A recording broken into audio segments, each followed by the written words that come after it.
자, 21번입니다. 다음 중 아래의 피벗 테이블에 대한 설명으로 옳지 않은 것은 무엇이냐? 그림이 좀 흐릿하긴 한데요. 첫 번째는 피벗 테이블 보고서의 삽입 위치는 기존 워커시트의 B20셀이다.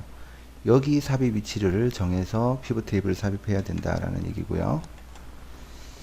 자, 여기 B20셀에 우리가 피벗 테이블을 삽입을 해야 이런 형태로 피벗 테이블이 만들어집니다. 그래서 여기 피벗 테이블의 보고서 필터 부분은 피벗 테이블 삽입 위치의 위에 셀에 위치하게 된다. 그래서 이 보고서 필터 위치를 피벗 테이블의 삽입 위치, 피벗 테이블 보고서의 삽입 위치로 보아서는 안 된다라는 점을 명심해 두어야 되고요. 그 다음에 A그룹과 B그룹은 그룹화로 자동 생성된 이름이다. A그룹과 B그룹. 이것은 우리가 여기는 이제 문자 필드, 문자로 이루어진 필드입니다. 그래서 문자 필드에서 그룹 만들기를 하면 이 이름이 자동으로 그룹 1과 그룹 2가 됩니다. 실제로 우리가 예를 들어서 얘를 이렇게 해서 그룹으로 만들게 되면 이렇게 그룹 2가 나오죠. 그럼 얘는 그룹 1이 나오겠죠. 그래서 그룹 1, 그룹 2로 나올 테고, 그래서 이름을 바꿀 때는 이렇게 실제로 우리가 이름을 바꿔주면 되는 겁니다. 그렇게 바꾼 것이지 자동으로 이렇게 된 것이 아니다. 자동 생성된 이름이 아니다라는 부분이고요. 그 다음에 사원 번호를 선택하여 사용자가 직접 그룹화를 설정하였다. 예, 맞는 얘기죠.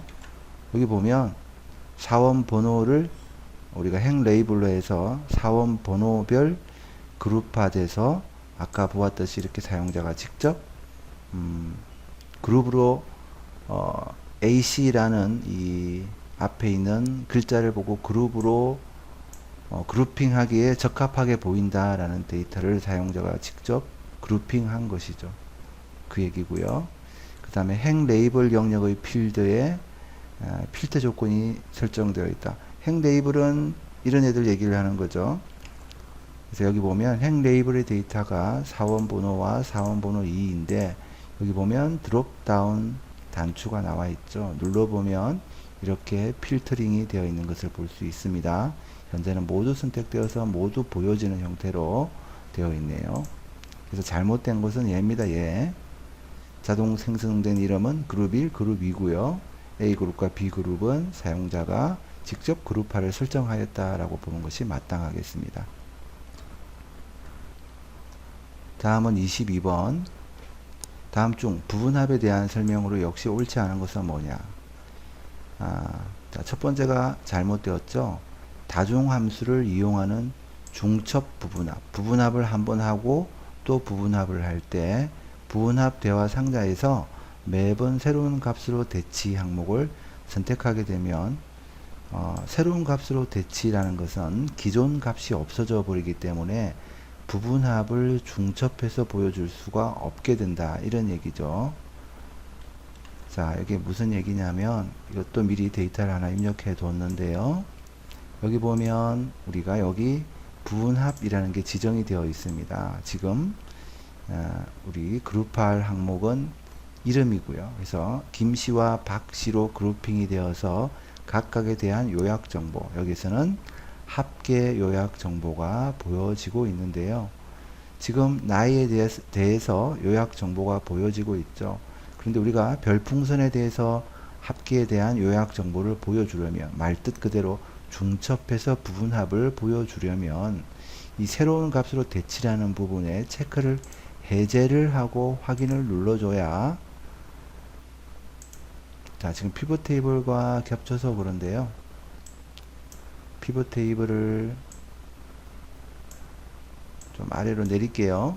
내리고 다시 이 부분에 대한 부분합을 보도록 하겠습니다. 그래서 새로운 값으로 대치 부분에 체크를 풀고 확인을 눌러줘야 이런 형태로 요약 정보가 나타나게 되죠. 별풍선에 대한 요약 정보, 그 다음에 나이에 대한 요약 정보.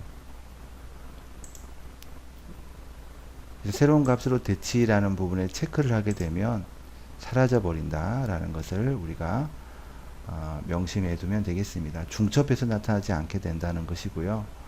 부분합을 제거하면 부분합과 함께 목록에 삽입된 윤곽 및 페이지 나누기도 제거된다. 자, 여기 이 부분이 윤곽 귀호죠. 윤곽. 여기서 얘기하는 윤곽인데요. 부분합을 제거하게 되면, 자, 모두 제거를 누르면 여기 이쪽에 있던 윤곽 기호가 없어진 것을 볼 수 있죠. 그 얘기 하는 거고요. 세부 정보가 있는 행 아래의 요약행을 지정하려면 데이터 아래의 요약 표시 항목을 선택한다. 앞서서 우리가 부분합을 만들 때 바로 이 부분을 얘기를 하는 거죠. 이렇게 해야, 예를 들어서 별풍선 이렇게 하게 되면 요약 정보가 나타나게 된다. 이 얘기를 하는 것이고요. 중첩 부분합은 이미 작성된 부분합 그룹 내에 새로운 부분합 그룹을 추가하는 것이다. 이건 앞에서 살펴보았죠. 지금 별풍선에 대한 요약 정보, 합계 요약 정보를 보여주고 있는데, 이것을 이번에는 이름에 대한 것을 보여주고 싶으면 이름에 대한 것을 보여주면 되겠죠. 계속해서 여기 피벗 테이블 때문에 그런 것인데요.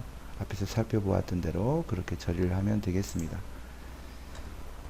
그 다음에 23번 다음 중 자동 필터에 관한 설명으로 옳지 않은 것은 뭐냐. 자, 첫 번째가 잘못되었다. 옳지 않은 것은 찾고 있습니다. 날짜가 입력된 열에서 요일로 필터링 하려면 날짜 필터 목록에서 필터링 기준으로 사용할 요일을 하나 이상 선택하거나 취소한다 라고 했는데요. 이것도 하나 입력해 둔 게 있을까요? 여기 입력해 둔 게 있네요. 자, 날짜가 입력된 열에서 여기 문제가 뭐였냐면요. 요일로 필터링 하려면 날짜 필터 목록에서 필터링 기준으로 사용할 요일을 하나 이상 선택하거나 취소한다 라고 했는데, 우리가 여기 날짜 데이터가 있고 자동 필터의 기준을 눌러보면 날짜 필터의 기준이 나오죠. 자, 쭉 이렇게 나오는데 요일에 관해서 필터링 하는 정보는 없습니다. 그래서 요일은 필터링의 기준이 될 수 없다라는 것을 우리가 알아야 되겠고요. 그 다음에 자동 필터에서 2개 이상 필드의 조건을 설정하면 엔드 조건이 되고요. 열 머리글에 표시되는 드롭다운 화살표에는 해당 열에서 가장 많이 나타나는 데이터 형식에 해당하는 필터 목록이 표시된다. 이런 건 다 암기를 해두도록 합니다.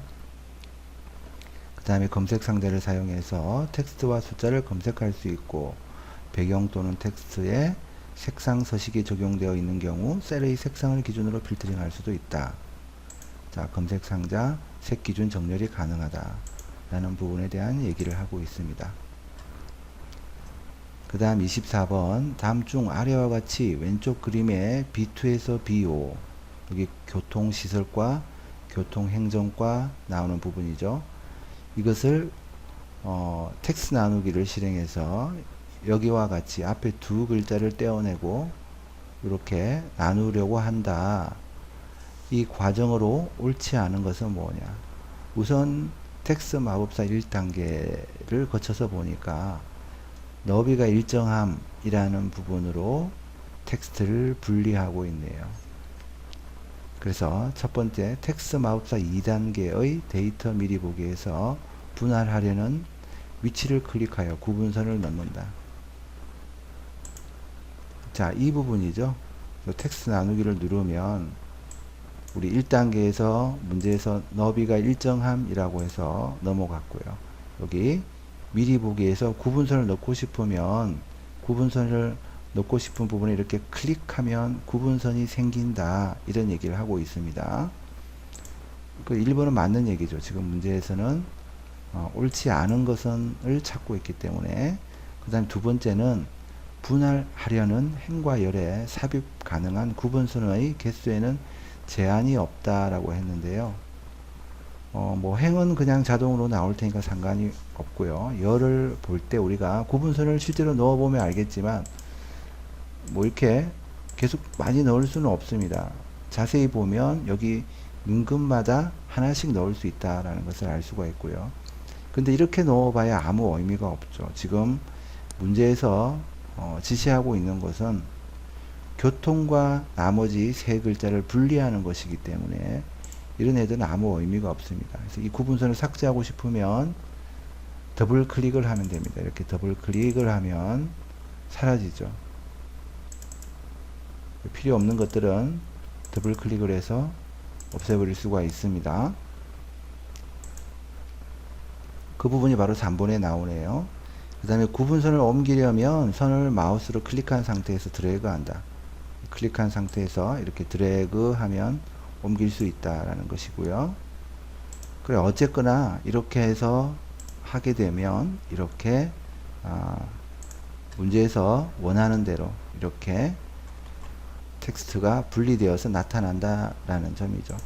그래서 정답은요, 옳지 않은 것은 2번이죠. 구분선 개수에도 제한이 있고요. 또 그렇게 터무니없이 구분선을 넣어봤자 여기에서 원하는 너비가 일정하게 되어서 이렇게 텍스트가 분리되는 상황도 되지 않기 때문에 2번을 답으로 선택하는 것이 적절해 보입니다. 그 다음에 25번 다음 중 아래 워크시트의 B2 셀의 표시 형식을 이렇게 설정하였을 때 그 표시되는 결과로 옳은 것은 무엇이냐 라는 것이고요. B2 셀에 입력되어 있는 데이터를 보니까 마이너스 32,767이라는 데이터가 입력이 되어 있네요. 자, 그러면 얘도 미리 입력해 둔 게 있습니다. 여기 보면 마이너스 32,767이 입력이 되어 있고 이것에 셀 서식을 살펴보면 지금 문제에서 얘기하는 대로 이렇게 셀 서식을 지정했고 실제로 셀에 나타나는 데이터는 괄호, 달러, 천단위 구분기호 이렇게 해서 32,767로 나타난 것을 우리가 볼 수가 있습니다. 확인할 수 있습니다. 자, 그럼 우리가 왜 이렇게 되는지 살펴보아야 되겠죠. 자, 사용자 지정 형식으로 지정할 때 여기 보면 이게 세미콜론이 있죠. 세미콜론을 기준으로 하나, 둘, 셋 이렇게 세 가지의 영역으로 구분할 수 있습니다. 첫 번째 영역은 양수고요. 두 번째 영역은 음수고요. 세 번째 영역은 영에 관한 사용자 정의 지정 형식을 지정할 수 있습니다. 자, 지금 여기 입력된 데이터는 음수죠. 그래서 지금 여기 두 개의 영역으로 나뉘어져 있고 0에 관한 영역은 표시가 되어 있지 않네요. 그러면 이 음수에 해당하는 이 부분이 사용자 정의 형식으로 지정이 되어서 이것에 해당하는 결과값이 반환이 되는 겁니다. 그래서 음수에 해당하는 부분을 보니까 괄호가 있고 달러가 있고 천 단위 구분 기호가 있네요.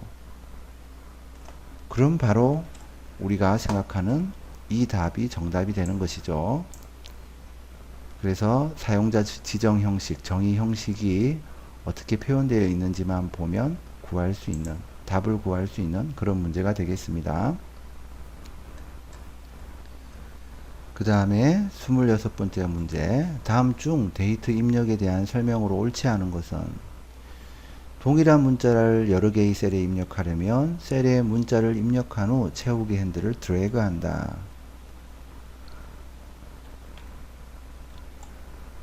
자, 예를 들어서 우리가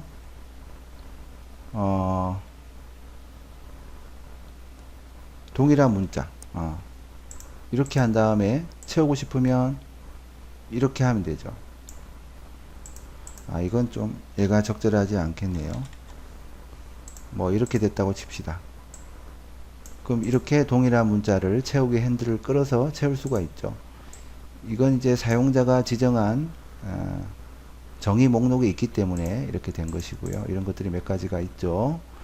이렇게 되고 그 다음에 숫자 데이터의 경우 두 개의 셀을 선택하고 채우기 핸들을 선택 방향으로 드래그하면 두 값의 차이만큼 증가하거나 감소하면서 자동 입력이 된다. 무슨 얘기냐면 1과 3이 있다고 했을 때 이 둘의 차이는 2잖아요. 2만큼 채워진다. 2의 차이만큼 채워진다. 2만큼 차이 나죠? 그래서 2만큼 5, 2만큼 7, 2만큼 9 이런 형태로 채워진다라는 것이고요. 그 다음에 일정 범위 내에 동일한 데이터를 한 번에 입력하려면 여기 Shift가 틀렸네요. Ctrl Enter 키를 눌러야 됩니다. 자, 이것도 무슨 얘기냐면 우리가 여기에 가라고 입력하고 싶으면 Ctrl Enter를 눌러주면 이렇게 입력이 되죠. Shift Enter가 아니다. 그 다음에 사용자 지정 연속 데이터 채우기를 사용해서 데이터를 입력하는 경우 사용자 지정 목록에는 텍스트나 텍스트 숫자 조합만 포함될 수 있다. 이건 무슨 얘기냐면 텍스트는 우리가 앞에서 가라고 했을 때 뭐 이런 식으로 채워집니다. 그 다음에 예를 들어서 가1이라고 했을 때 텍스트와 숫자가 있을 때도 이렇게 채워집니다. 그래서 텍스트나 텍스트 숫자 조합만 포함되어서 사용자 지정 연속 데이터 채우기를 할 수 있다. 그런 얘기죠. 그래서 옳지 않은 것은 어쨌거나 컨트롤 엔트를 눌러야 되는데 잘못 표기했기 때문에 정답은 3번이 되겠습니다. 그 다음에 27번째 다음 중 날짜 데이터의 입력에 대한 설명으로 옳은 것은 날짜는요 1900년 1월 1일을 1로 시작하는 1년번으로 저장된다. 그렇습니다. 엑셀에서 사용하는 이 날짜 데이터는 1900년 1월 1일을 1로 해서 그럼 1900년 1월 2일은 2가 되죠. 1월 3일은 3이 되죠. 이런 식으로 1년번으로 저장이 된 것입니다. 그래서 날짜 데이터는 뭐다? 숫자 데이터다. 수치 데이터다. 그 숫자로 인식한다라는 겁니다. 날짜 데이터는 슬래시나 하이펀으로 표시하죠. 수식에서 날짜 데이터를 직접 입력할 때는 큰 따옴표로 묶어야 되겠죠. 컨트롤과 세미콜론을 누르면 오늘 날짜가 입력이 되겠다. 실제로 우리가 한번 보게 되면 입력해 놓은 게 하나 있죠. 여기 보면 day라는 함수를 통해서 day라는 함수는 날짜 데이터에서 달의 날짜를 구하는 겁니다. 그래서 우리 여기 2019년 1월 31일이라고 되어 있는데 여기서 달은 1월달이죠. 달의 날짜는 31일이죠. 그래서 반환하는 값이 31이라는 것이 나왔고요. 그 다음에 수식에서 날짜 데이터를 사용하기 위해서 큰 따옴표로 날짜 데이터를 구분해 주었고요. 직접 입력할 때. 그 다음에 우리 2019년 1월 31일은 1900년 1월 1일로부터 43,496번째 날이라는 것을 볼 수가 있습니다. 날짜 데이터를 하이펀으로 처리해서 나타내 줬고요. 그 다음에 컨트롤 세미콜론이죠. 컨트롤 세미콜론을 눌러주면 이렇게 오늘 날짜가 나타나는 것을 볼 수 있습니다. 그래서 정답은 옳은 것은 이니까 1번이고요. 자, 그 다음에 다음 중 아래 그림에서 바로가기 메뉴 삭제의 삭제 옵션을 선택하여 실행한 결과로 옳지 않은 것은 뭐냐. 이런 데이터가 있을 때, 자, 이것도 우리가 한번 살펴보도록 합시다. 그래서 이렇게 하고 삭제를 누르면 이렇게 선택 메뉴가 나오죠. 셀을 왼쪽으로 밀기, 셀을 위로 밀기, 행전체, 열전체 이렇게 나오는데요.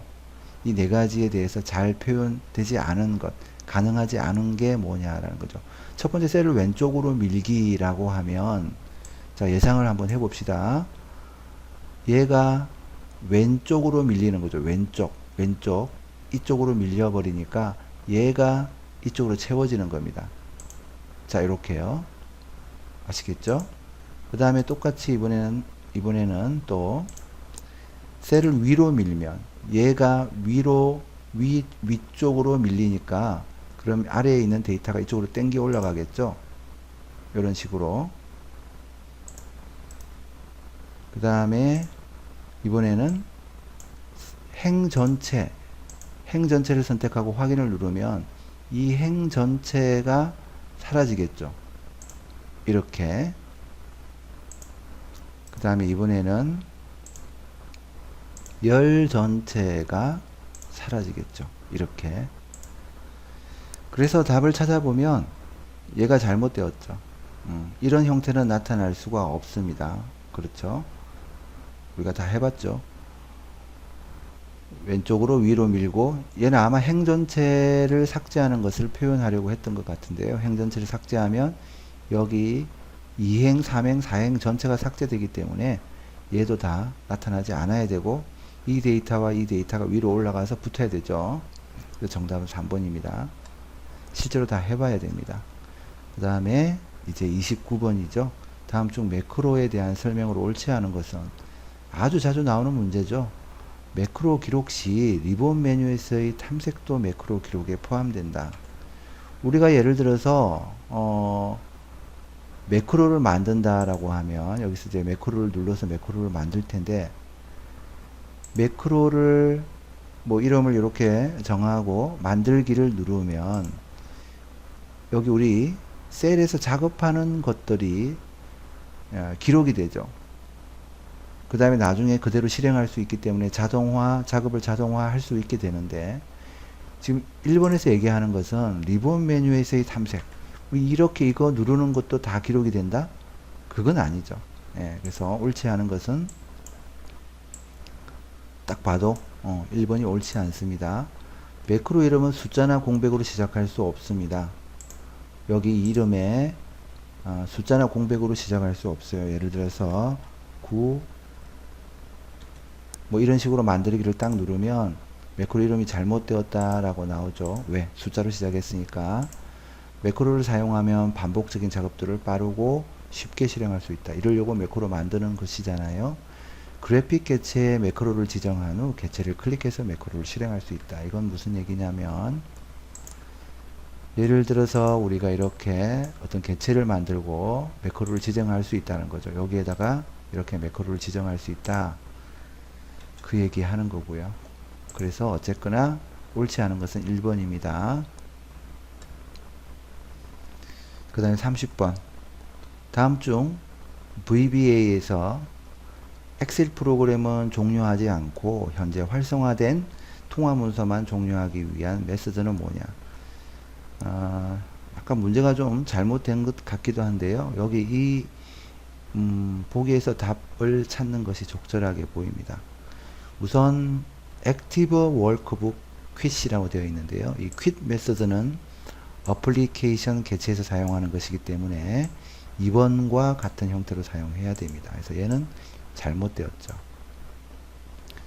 그럼 얘는 이제 잘못되진 않았지만 여기에서 통화 문서만 종료하라 라고 했기 때문에 적절하지 않죠. 어플리케이션은 엑셀 자체를 퀴 닫아버리라는 것이기 때문에 적절하지는 않고요. 자, 그 다음에 workbooks close. workbooks 이게 바로 통화 문서죠. 예.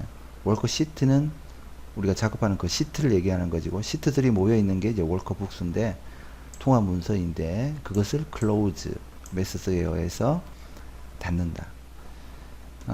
그래서 통화 문서가 여러 개 열려 있지 않다 하면 뭐 현재 활성화된 통화 문서만 종료하기 위한 메소드로는 얘가 좀 적절하게 보입니다만, 만약에 통화 문서가 여러 개 열려 있었다면 문제 지문이 좀 이상하다라고 보이네요. 그럴 때는 액티브 워크북을 사용해야 될 것 같습니다. 어쨌거나 이 문제에서 뭐 가장 적절한 것은 3번이 답인 것은 분명하긴 합니다. 그 다음에 4번은 이 활성화된 윈도우를 닫는 것인데, 여기 S가 빠져야 되겠고, 또 통화 문서랑은 상관이 없겠네요. 그래서 어쨌거나 이렇게 하면 되고요. 뭐 만드는 방법은 간단합니다. 우리가 한번 만들어 볼까요? 액티브 X 컨트롤을 우리가 이렇게 만들어서 여기다가 실제로 workbooks close 메소드를 지정해 주면, 이렇게 하면 지금 여기 워커북이죠. 우리가 실습하고 있는 XLSM이라는 워커북이 닫히는 거죠. 일단 취소를 해 줄게요. 자, 그 얘기를 하고 있는 것이고요. 어쨌거나 정답은 3번으로 3번을 선택하는 것이 적절하다 보여집니다. 자, 그 다음에 31번이요. 아래 워크시트에서 순위 G2에서 G10 종점을 기준으로 값을 구하되 동점자에 대해서는 국어를 기준으로 순위를 구하였다.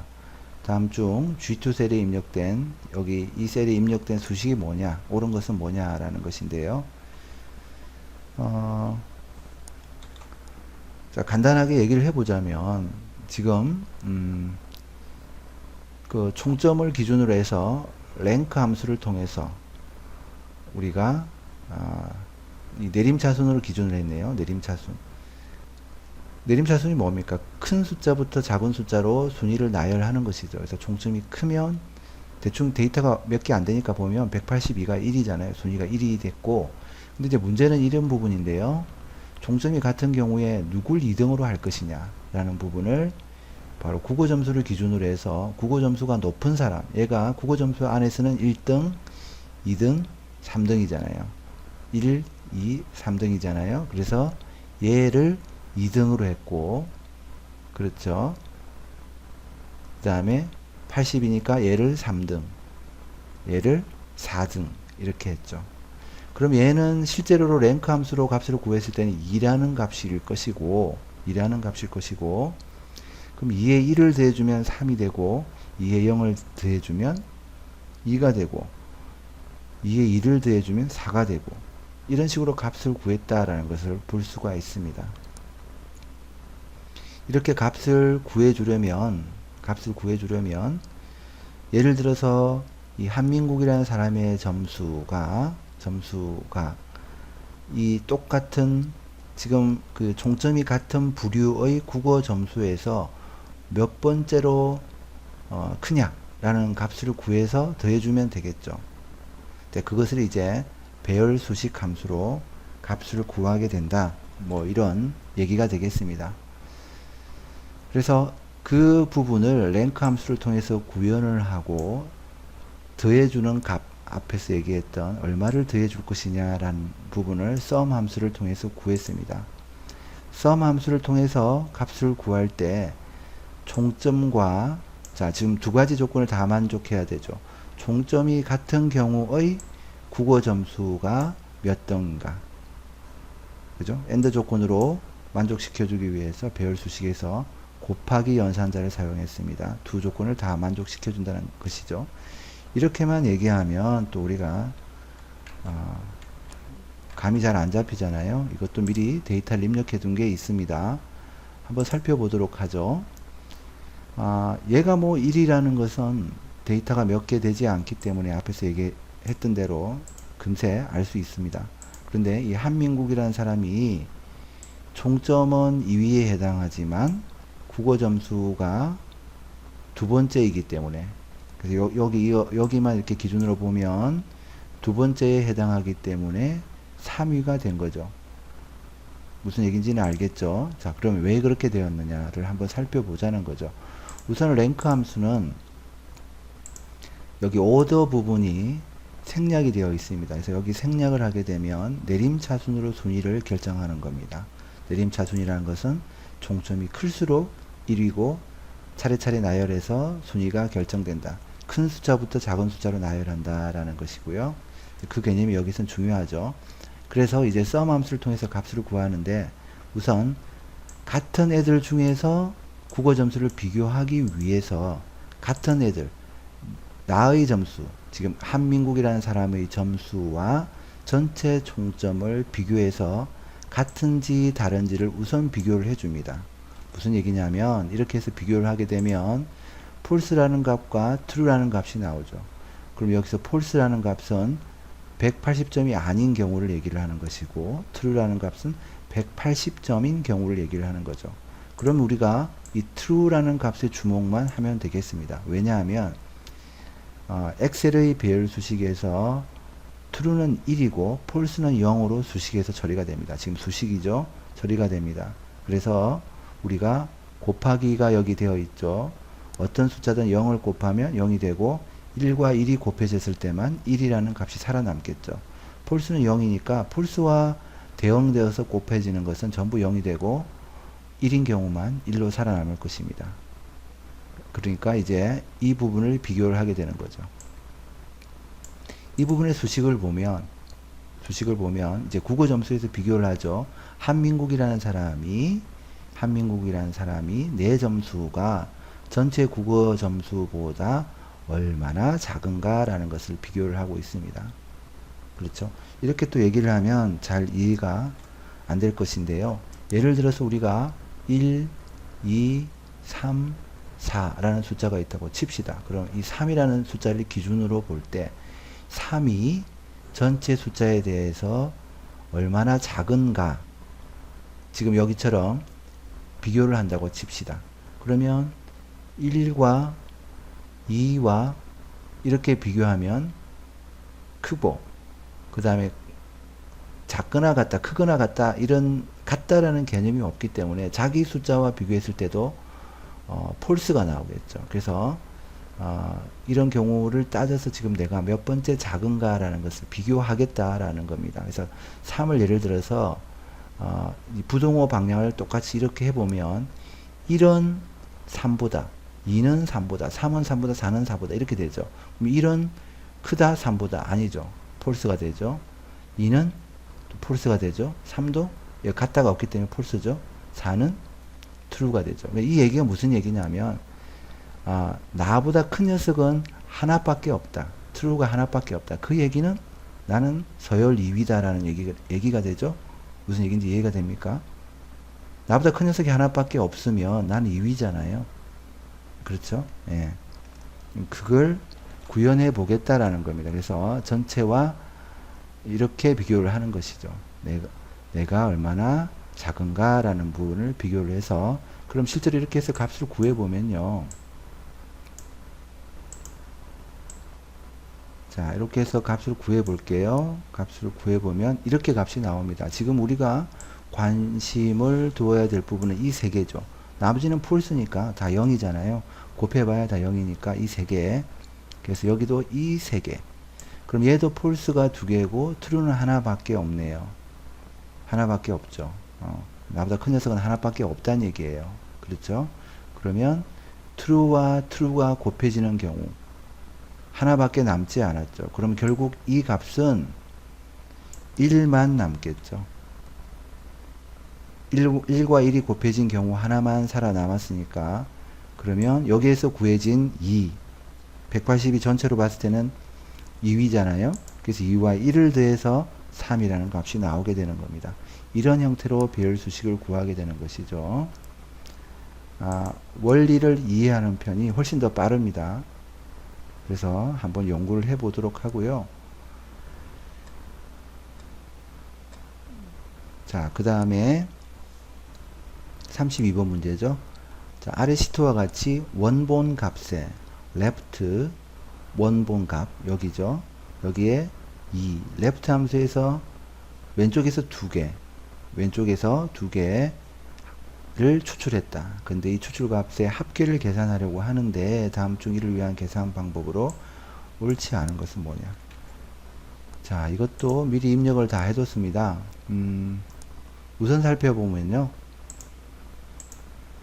자, 지금 나머지 것들과 다 비교를 해 볼 필요가 있네요. 우선 sum product PRODUCT sum product 함수를 통해서 1 곱하기 B2에서 B6을 해보면, 자, 이렇게 81이라는 값이 나옵니다. 81이라는 값이 나오고요. sum product 함수가 뭐냐 이렇게 살펴보면요. 배열이 있을 때 대응되는 값끼리 곱해서 그 합을 구하는 것이다 라고 되어 있습니다. 그래서 여기 나열된 값들을 더해서 값이 나오는 것이죠. 이게 무슨 얘기냐면요. 자, 이게 이렇게 배열이 있고 이렇게 배열이 있을 때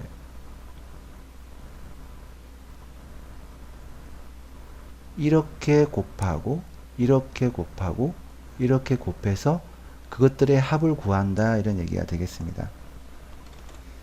근데 정작 여기에서 핵심은 무엇이냐라면, 핵심부터 우리 한번 살펴볼게요. 여기 보면 눈에 보이는 것은 수치 데이터인데 왼쪽에 정렬이 되어 있죠. 그 얘기는 엑셀에서 특별히 우리가 정렬을 하지 않았을 경우에 왼쪽에 정렬이 되었다는 것은 텍스트 데이터다라는 겁니다. 왜냐하면 실제 보이기는 숫자처럼 보이지만 얘가 텍스트라는 것인데, 왜냐하면 left 함수를 통해서, 자 여기 보면 left 함수를 통해서 결과값을 구한 것이죠. left 함수는 왼쪽 두 글자를 반환하는 거죠. left 함수는 텍스트 함수이기 때문에 그 결과값도 텍스트가 됩니다. 수치를 계산하는 계산식에서 텍스트 값을 사용할 수 없어요. 그래서 이 텍스트 값을 수치 데이터로 바꿔주기 위해서 1이라는 것을 곱해준 겁니다. 무슨 얘기인지 알겠죠? 사실 중요한 부분은 이 부분이에요. 그래서 1을 곱해줘서 그 합을 구해주는 겁니다. sum product 함수를 통해서 값을 구해줬다. 그래서 이 값이 나오게 된 거죠. 마찬가지로 이 value라는 함수도 B2에 들어가 있는 값은 텍스트인데 value 함수를 통해서 텍스트를 수치 데이터로 바꿀 수 있습니다. 바꿀 수 있어요. 그래서 각각의 합을 sum 함수를 통해서, sum 함수는 각 인수의 합이잖아요. 대신 숫자 데이터만 가능하잖아요. 그래서 값을 구해줄 수 있죠. 그러면 똑같이 81이라는 값이 나오겠죠. 이제 문제는 3번인데요. 얘를 값을 구하면 여기 실제로 우리 구한 부분이 있는데 0이라는 값이 나옵니다. 왜냐하면 이 플러스라는 부분은 수치가 아니에요. 그냥 텍스트예요. 아무 의미가 없어요. 그냥 텍스트이기 때문에 sum product 함수의 인수로 텍스트가 사용이 되어서 이런 경우에는 그냥 0이 됩니다. 0. 그럼 아래쪽에 있는 것은 왜 81이라는 값이 구해지느냐? 우리 한번 해볼까요? 자, 이렇게 하면 81이라는 값이 구해지죠. 자, 그 이유가 뭘 것 같습니까? 바로 우리가 수식에서 마이너스를 사용하게 되면 그것은 바로 1을 두 번 곱했다. 1을 두 번 곱했다. 그런 말이 됩니다. 마이너스 되어 있으면 뭐다? 1을 두 번 곱했다라는 의미가 되기 때문에 여기에서는 수치 데이터로 계산이 되어서 81이라는 값이 나오게 되는 것이죠. 그 부분을 잘 알아두면 되겠습니다. 그 다음에 33번이죠. 다음 중 A13셀에 자 여기 인덱스 함수로 값을 입력했는데 그 결과가 뭐냐라는 것이고요. 자 이것도 직접 데이터를 입력해 둔 게 있습니다. 인덱스 함수는 두 가지 형태로 사용되죠. 지금 여기에서는 참조 영역이 있는 인덱스 함수를 사용하고 있고요. 자, 실제로 이렇게 보면 이 두 가지 경우가 있는데, 레퍼런스가 있는 참조 영역이 있는 인덱스 함수를 사용해서 값을 구해줘야 되겠습니다. 그래서 여기 보면 여기 참조 영역이 하나가 있고 참조 영역이 두 개가 있네요. 그래서 첫 번째로 주목해야 될 부분은 에어리어 넘이라는 부분을 보아야 되겠고요. 에어리어 넘이 2로 되어 있다는 것은 참조 영역 1번, 참조 영역 2번 중에서 참조 영역 2번을 주목해라 그런 말이고요. 로우 넘은 행이고 컬럼 넘은 열입니다. 참조 영역 2에서 2행, 2열에 교차하는 값을 구해라. 그런 얘기입니다. 무슨 얘기인지 알겠죠? 참조 영역 2에서 2행, 2열에 교차하는 값. 그러면 누가 보아도 이 값을 찾아야 되겠네요. 그래서 정답은 얘가 되는 거죠. 그 다음에 34번. 다음 중 수식의 결과가 나머지 색과 다른 것은 뭐냐? 이것도 미리 입력을 해 두었습니다. 우선 abs 함수와 int 함수가 사용이 되었죠. 우선 그 함수 이렇게 우리가 한번 먼저 살펴볼게요. abs 함수는 절대값을 구하는 함수죠. 음수라도 날려버리고 절대값을 구해줍니다. 자, int 함수는 소수점 아래를 버리고 가장 가까운 정수로 내림하는 함수입니다. 그래서 마이너스 3 나누기 2 하면 마이너스 1.5가 나오는데, 소수점 아래를 버리고 0.5라는 아래를 버리고 가장 가까운 정수로 내림한다고 하죠. 내림. 마이너스로 갈 때 가장 가까운 정수로 내림할 때는 0에서 멀어지는 방향으로 가죠. 무슨 얘기인지 알겠죠? 그래서 마이너스 1 다음이 마이너스 2죠. 0에서 0을 기준으로 해서 멀어지는 방향으로 내림합니다. 그래서 마이너스 2가 되는 겁니다. 마이너스 2인데 ABS 함수 때문에 2가 되는 거죠. 결과적으로 1번이 답입니다. 나머지는 다 1이 나오거든요. 모드 함수는 나머지 구해주는 함수죠. 그래서 나눴을 때 1이라는 나머지가 구해지고요. 그 다음에 라운드업 함수는 무조건 올려버리는 함수죠. 그 다음에 이 랜드라는 함수는 난수를 구하는 거죠. 0보다 크거나 같고 1보다 작으니까 그러니까 0.뭐라는 값이 나오겠죠. 0.뭐니까 라운드업은 무조건 올려버리니까 뭐죠? 0에서 멀어지도록 수를 올리는 거죠. 0.뭐에서 올리면 1이죠. 1. 그래서 얘도 1이 되는 겁니다. 그 다음에 이 fact, fact 함수는 계승값이라는 것을 구하는 함수죠. 자, 넘버는 계승값을 구하는 수로서 0 또는 양수여야 한다. 그래서 소수점이 있으면 소수점 버리고 떼버리고요. 1.9면 1에 대한 계승값을 구하는 겁니다. 계승값이 뭔지 알죠? 팩토리얼이죠. 팩토리얼 값. 뭐 3이면 3 곱하기 2 곱하기 1. 5면 5 곱하기 4 곱하기 3 곱하기 2 곱하기 1 하는 거예요. 1이니까 1이잖아요. 더 곱할 것도 없고. 그래서 1이라는 값이 구해지는 겁니다. 정답은 1번이 되겠네요. 그 다음에 35번. 다음 중 엑셀에서 리본 메뉴를 최소화하는 방법으로 옳지 않은 것은 뭐냐? 자, 여기 얘를 누르면 됩니다. 리본 메뉴 최소화 되죠. 그 다음에 여기 보면 단축키가 나오죠. 뭐라고 나옵니까? 컨트롤 F1번이죠. 여기 Alt F1번이라고 했으니까 잘못되었죠. 그 다음에 이렇게 해도 되고요. 이렇게 하면 다시 커집니다. 그 얘기하고 있고요. 그래서 옳지 않은 것은 2번이고요. 그 다음에 36번. 다음 중 아래 데이터를 이용해서 작성 가능한 차트 종류에 해당하지 않는 것은 뭐냐? 자, 예를 들어서 우리가 이런 데이터가 있다고 했을 때 예를 들어서 영역형 데이터 도넛형 한번 만들어 볼까요?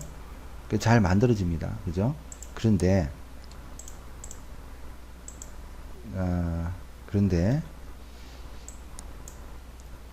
이번에는 이렇게 한번 해볼까요?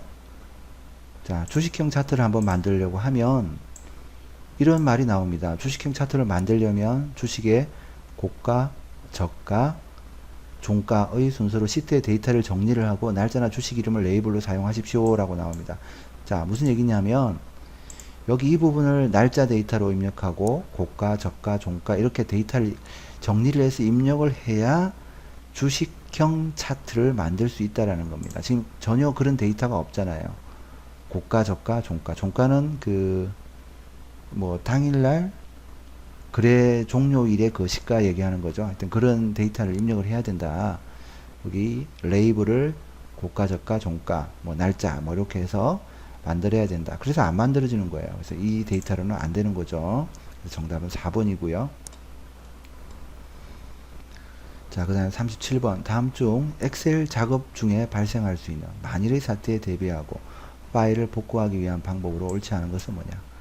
현재 작업 중인 파일에 백업 파일이 생성이 되도록 다른 이름으로 저장 대화 상자의 도구 일반 옵션에서 백업 파일 항상 만들기를 체크한다. 예를 들어서 우리가 얘를 다른 이름으로 저장할 때 여기 보면 여기 있죠? 일반 옵션이 있고요. 여기 백업 파일 항상 만들기 여기 체크하면 된다. 뭐 그 얘기고요. 자, 나머지 부분들은 여기 옵션에 보면 이 저장 옵션이 있습니다. 이 저장 옵션에 관련된 내용들이에요. 두 번째는 자동 복구를 활성화하여 파일이 원하는 주기마다 자동 저장되도록 설정한다. 있는 부분이고요. 세 번째가 잘못된 이유는 자동 복구를 활성화한 경우 검토 탭 정보 버전 관리에서 작업 중인 파일에 그 이전 버전을 검토할 수 있다라고 했는데요. 이건 여기가 아니죠. 어디에 있습니까, 그러면? 여기 잠깐 닫고요. 이 8탭에 보면요. 8탭 있죠. 여기 보면 정보라는 부분 있죠. 보통 여기가 이제 디폴트 값으로 활성화가 되어 있는데 여기 보면 버전 관리라고 있습니다. 여기에서 하는 거죠. 그죠? 여기 검토해서 하는 것이 아니라 여기에서 하는 겁니다. 그래서 이 부분이 잘못되었죠. 뭐 가장 옳지 않은 경우입니다. 그 다음에 이것도 아까 앞에서 보았던 여기 옵션에서 이 저장에 관련된 부분이고요. 그 다음에 38번 다음 중 아래의 수정 전 차트를 수정 후 차트로 변경하기 위한 작업으로 옳은 것은 그림이 좀 흐릿하게 하지만 여기서 이제 우리가 눈여겨보아야 될 부분은 이런 데이터들이 있죠. 지금 보면 이 데이터의 편차가 굉장히 큽니다. 얘 같은 경우에는 데이터 값이 엄청나게 크죠. 근데 얘 같은 경우에는 지금 데이터 값이 얼마인지 가늠할 수 없을 정도로 굉장히 적습니다. 이런 경우 이렇게 보이게 하려면 어떻게 해야 되느냐 하면 세로 값축의 축 서식에서 축 옵션 중에서 로그 눈금 간격의 기준을 여기 보면 10으로 되어 있죠. 10으로 설정하면 이런 형태로 보여줄 수 있습니다. 자, 실제로 한번 이것도 데이터를 한번 만들어 보았는데요. 얘를 이렇게 바꾼 거죠. 그래서 여기 세로 값축에 대한 축 서식을 확인해 보면 이렇게 로그 눈금 간격을 10으로 해둔 거 보이죠? 네. 이렇게 했을 때 이렇게 되는 거고 나머지 것은 해봐야 이렇게 되지 않습니다. 여기서 포인트 핵심은 큰 차, 편차가 크기 때문에 로그 눈금 간격이라는 기능을 이용해서 이렇게 만들어 줄 수 있다. 이것을 알아두면 되겠습니다. 그 다음에 39번이죠. 다음 중 인쇄 미리 보기 및 인쇄에 대한 설명으로 옳지 않은 것은 뭐냐. 인쇄 미리 보기를 끝내고 통화 문서로 돌아가려면 다른 탭을 클릭한다. 자, 여기 우리가 자, 인쇄 미리 보기인데요. 이 상태에서 다른 탭을 클릭하면 돌아가게 되죠. 그 얘기 하는 거고요. 그 다음에 인쇄 및 인쇄 미리 보기 할 대상을 선택 영역 활성 시트 전체 통화 문서 중 선택할 수 있다. 자, 이것도 무슨 얘기냐면 여기 인쇄 미리 보기 가면 자, 활성 시트 전체 통화 문서 인쇄 선택 영역 인쇄 되어 있죠. 이 얘기 하는 거고요. 그 다음 페이지 여백 표시는 가능하나 페이지 여백의 변경은 페이지 설정 대하 상자에서만 설정할 수 있다. 자, 페이지 설정 대하 상자에서 여백을 설정할 수 있습니다. 그러나 인쇄 미리 보기에 보면 여기 여백이라는 부분 보이죠? 여백 표시를 하고 이렇게 우리가 끌어서 여백을 조정할 수 있다라는 겁니다. 그래서 3번은 잘못되었죠. 미리 보기에서도 할 수 있으니까. 그다음 용지 방향을 가로 방향과 세로 방향으로 바꿔가며 자, 가로 방향과 세로 방향으로 바꿔가며 미리 보기 할 수 있다. 얘도 맞는 얘기고요. 그 다음에 40번 다음 중 워크시트의 인쇄 영역 설정에 관한 설명으로 옳지 않은 것은 뭐냐. 옳지 않은 것 인쇄 영역은 리본 메뉴 페이지 레이아웃 탭이나 페이지 설정 대하 상자의 시트 탭에서 설정할 수 있다. 자, 여기 보면 되죠. 여기서 설정할 수 있다. 인쇄 영역 여기서 설정할 수도 있고요. 자, 페이지 설정에서도 시트 탭에 보면 인쇄 영역을 설정할 수 있습니다. 인쇄 영역을 A1에서 D6을 미리 설정을 해준 상태고요.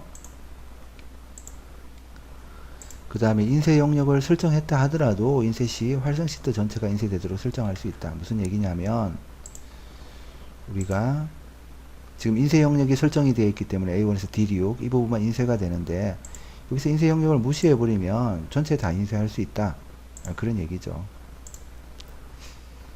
그 다음에 여러 시트에서 원하는 영역을 추가해서 인쇄 영역을 확대할 수 있다.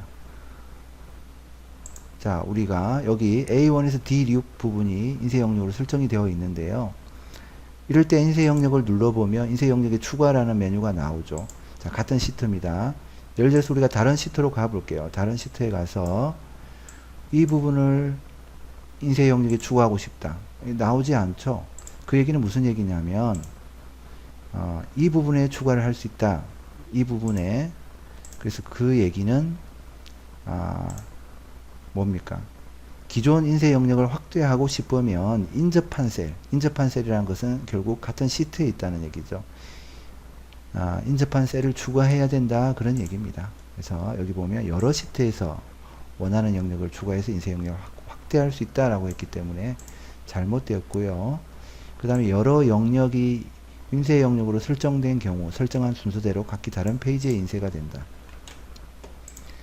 예를 들어서 우리가 여기 이 부분을 인쇄 영역으로 추가를 해 봅시다. 그러면 인쇄 영역이 하나, 둘이죠.